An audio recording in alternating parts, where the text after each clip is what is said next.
আসসালামু আলাইকুম। আও আইয়াল আছি তো দেখছি না, এটা কোন জায়গায় আছি? ব্রাহ্মণবাড়িয়া জেলা আর গিয়া কুমিল্লা জেলার মাঝখানে, ঠিক নিও? আইসে বড় বড় রাঙ্গামাটিতে। তো এগুলা কি দেয়া, কি এর কি জিনিসটা কি দেয়া? এটা মধু মধু হ্যাঁ মধু মধু। তো এটা কি করে? এটা বিক্রি করি কত করিয়া? কত 300 টাকা করে। কত 300? দেখছেন আপনার মধুর 1 নম্বর না 2 নম্বর, এটা কমসের মধ্যে জানা দেন। আর তার মধু লাগবে নয়নপুর বাজার আইয়া করেন, ঠিক নিও? নাম কি দেয়া? হ্যাঁ নাম নাম চুয়াক। চুয়াক। মধুর অরিজিনাল নেই? Original original. আপনার আইয়া বেড়ে নয়নপুর বাজারে, ওই আমার ভাই বাদে আছে, ঠিক নিও? ঠিক। আমি ভাইরাল কোটা কাছে আইয়া বেড়ে নয়নপুর বাজারে মধুর লেগে প্রতিদিন লই বসো আনো নয়নপুর ইয়া বান্দরবান থেকে।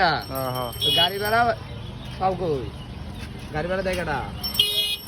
গাড়ি ভাড়া কেটে দিব, নিজে নিজে আসি নিজে দিয়ে। তো তুমি এই মধুরি বিক্রি করে গাড়ি ভাড়া রাঙামাটিতে আইও। অরিজিনাল নেই? Original original. টেস্ট করলে এই পরীক্ষা করে যদি 2 নম্বর ধরা পড়ে, কে 2 নম্বর 2 নম্বর যদি ধরা পড়ে জরিমানা দিয়ে যাবো, 7 থেকে যাবো। হ্যাঁ 60 কে যাবা। হ্যাঁ।